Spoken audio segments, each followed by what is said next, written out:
The Game of the Century, partai catur abad ini. Itulah yang didapatkan oleh Bobby Fischer pada umur 13 tahun saat melawan Donald Byrne.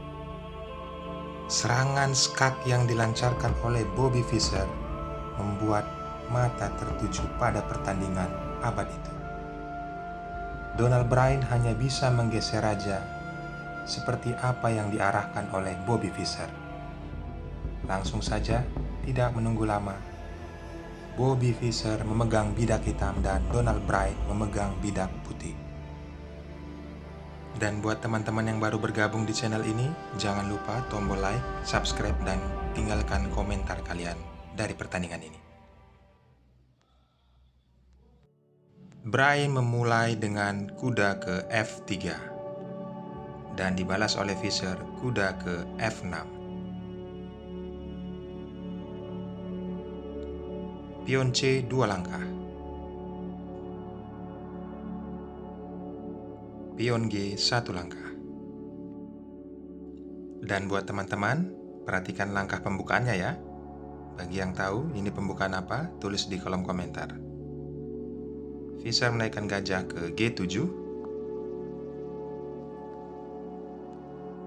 dan disambut oleh pion D 2 langkah. Bobby Fischer melakukan rokade pendek dan Byrne menaikkan gajah ke F4.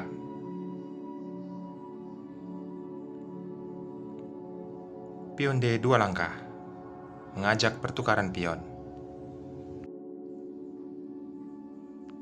Byrne menaikkan menteri ke B3. Pion pukul pion dan menteri pukul pion. Bobby Fischer menaikkan pion C 1 langkah. Byrne menaikkan pion E 2 langkah. Terlihat di sini sebenarnya Byrne sudah mengajak bermain terbuka ya. Seperti kelihatan mau rokade panjang, tetapi itu hanya tipu daya, melainkan bergeser benteng ke D1 dan Fischer menaikkan kuda ke B6, mengancam menteri dan menteri bergeser ke C5. Gajah mengepin kuda ke G4. Byrne membalas dengan mengepin kuda juga, gajah ke G5. Kuda ke A4. Terlihat seperti gratis ya teman-teman, tetapi itu jebakan. Itu kuda beracun. Jika kalian mengamati, jika kuda dimakan dengan kuda, maka kuda F6 akan makan pion yang ada di F4. Posisi mengancam menteri dan mengancam gajah.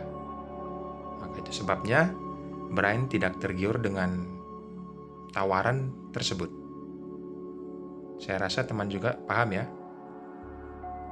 Jika kalian berkonsentrasi dan melihat langkah, kuda F6 itu akan bisa memakan pion yang ada di E4.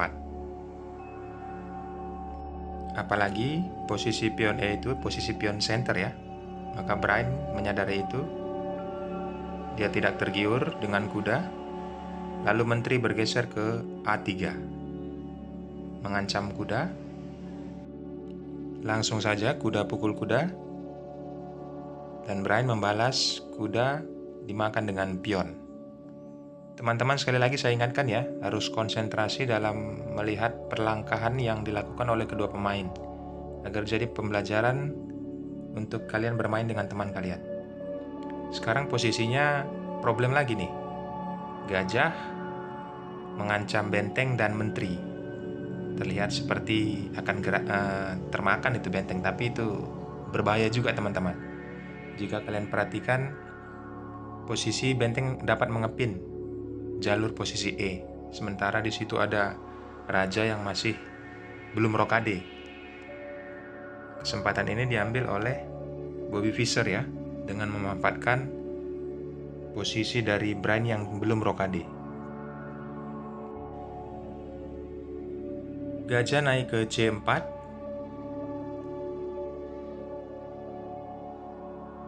Fischer pukul pion dengan kuda. Lagi-lagi ini problem teman-teman. Kalian perhatikan jika itu dimakan oleh menteri. Kalian bisa menjawab jika itu dimakan oleh menteri. Perhatikan, itu beracun kuda itu teman-teman. Seperti yang saya katakan tadi, maka benteng akan mengepin ke E8. Gajah hitam yang dimiliki oleh Bran juga akan gratis, sekaligus mengancam posisi raja. Nah, sekarang posisinya skak karena gajah bergeser. Raja bergeser ke F1. Disinilah teman-teman, langkah cerdas itu terjadi. Kalian perhatikan ya, menteri yang dimiliki oleh Bobby Fischer itu terancam oleh gajah. Kalian bisa menebak langkah apa yang dilakukannya. Kalian bisa skip ya pause video ini untuk berpikir langkah apa yang dilakukan oleh hitam. Itu posisi menterinya diancam oleh gajah ya, gajah yang ada di C5. Baik teman-teman, jika kalian sudah mendapatkan jawabannya, kita akan cocokkan. Gajah bergeser ke E6.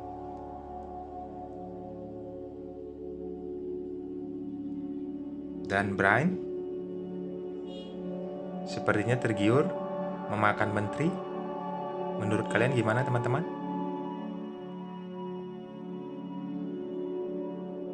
Apakah menteri ini akan dimakan? Ada resiko saat memakan menteri menurut kalian?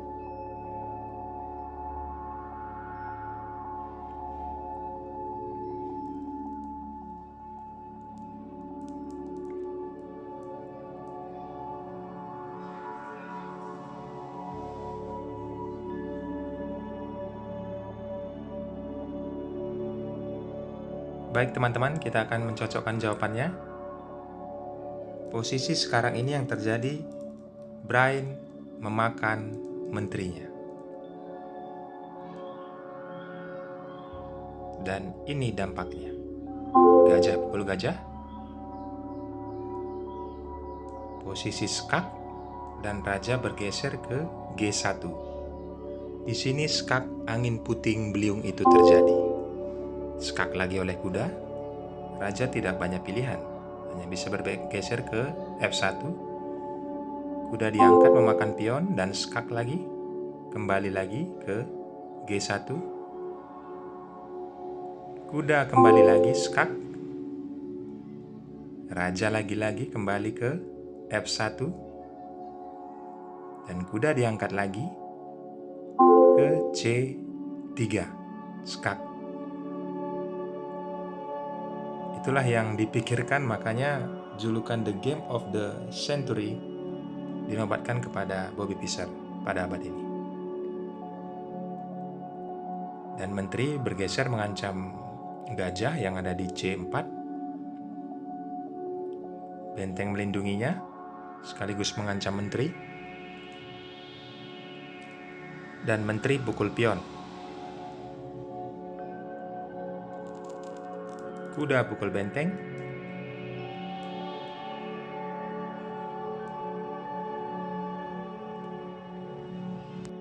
Dan di sini Bran menaikkan pion H1 langkah ya, membuka pergerakan raja sekaligus bentengnya.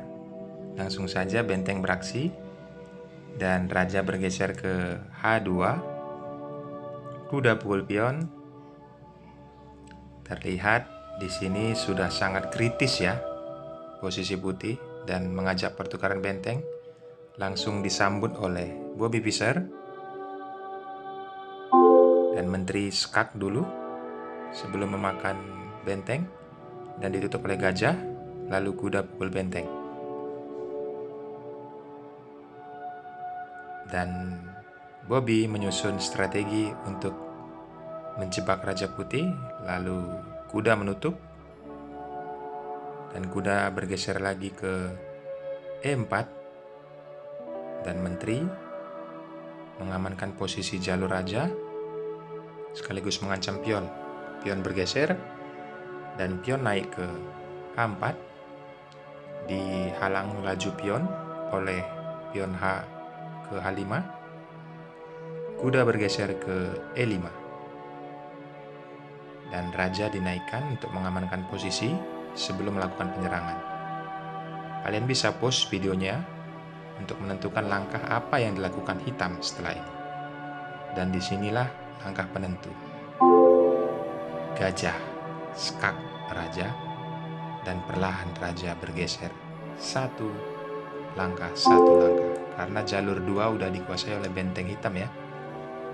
Jadi posisi skak kuda, raja bergeser ke E1, posisi skak gajah, raja bergeser ke D1, lalu gajah beraksi lagi ke B3, dan raja tidak punya banyak pilihan ya, satu persatu bergeser. Ada 2 kali terjadi ya posisi skak seperti ini, skak yang diarahkan oleh Bobby Fischer. Raja tidak punya banyak pilihan, ataupun perwira-perwira yang lain tidak bisa menolong Raja Putih. Dan disinilah langkah krusial itu terjadi, kalian bisa pikirkan. Tetapi ini bagi kalian juga sudah dapat ya, bakalan mati nih Raja Putih. Setelah disekak seperti ini, tidak punya banyak pilihan lagi, berpindah ke B1, kuda bereaksi lagi, kembali lagi ke C1, dan diakhiri dengan skak mat. Teman-teman tahu di mana? Ya benar, benteng ke C2, skak mat. Teman-teman, jadikan pelajaran dari pertandingan ini. Terima kasih yang sudah nonton. Jangan lupa komentar ya. Akhir kata saya ucapkan thanks and God bless.